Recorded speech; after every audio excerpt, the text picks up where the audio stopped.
My name is Leslie Ng, and I work in municipal government for the City of Vancouver. So I'm an engineer sort of planner with the sustainability department.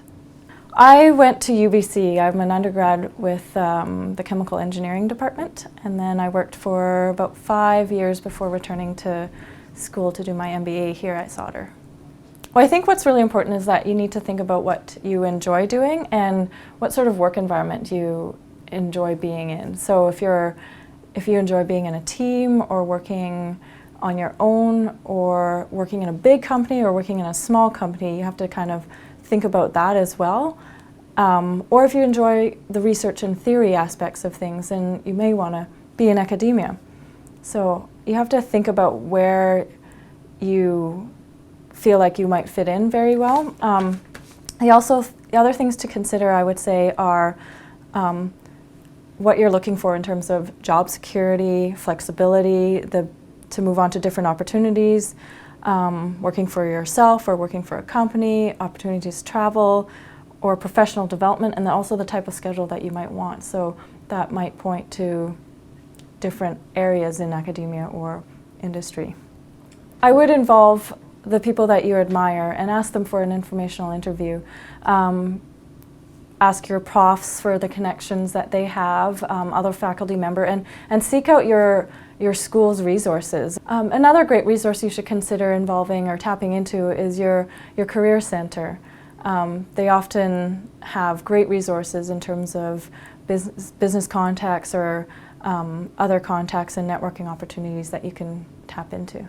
I think what employers are really looking for is somebody who's really organized, somebody who can actually take large amounts of information and synthesize it, who has good analytical skills and critical thinking skills. Those are all very important. Those are all things that you gain and develop when you are doing a graduate degree. So I think those are all very translatable and important for employers, in addition to any project management skills or leadership skills that you are developing. I think the opportunities that you can find, they're with your career center.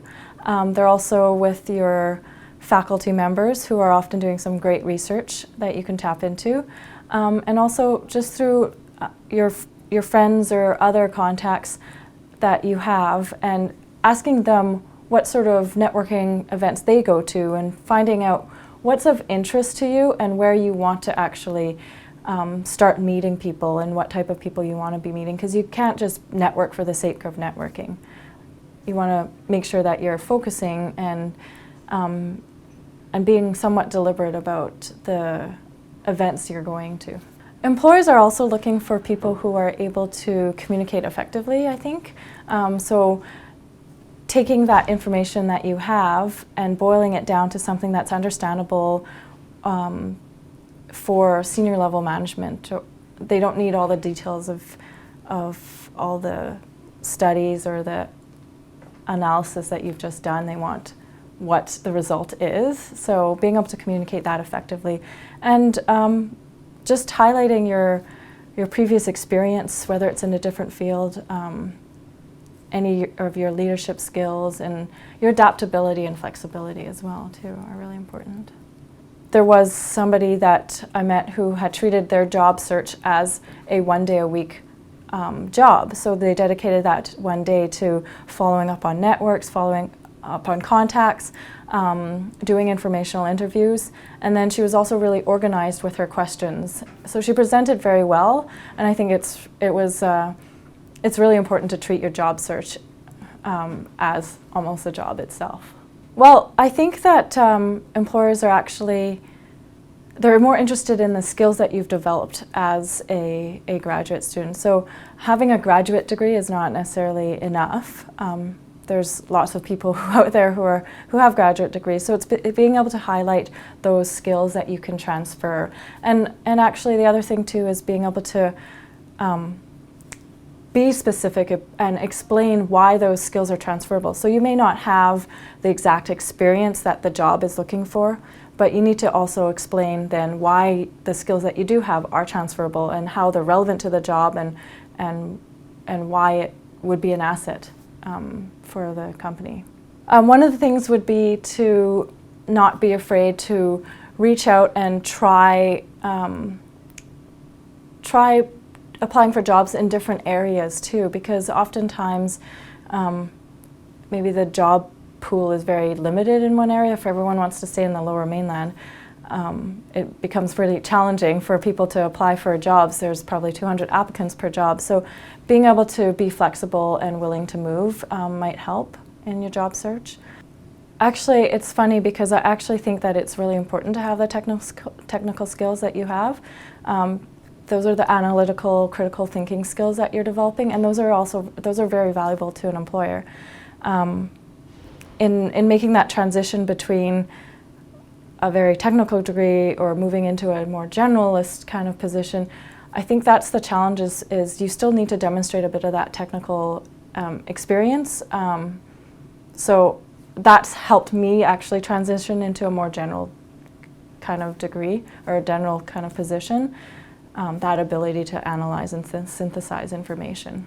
Always also keeping in mind that business case perspective and being able to understand and build those business cases help you get the work that you need to get done. Industry's not necessarily looking for academic, researchy type skills. Your research may be probably limited to just best practice studies.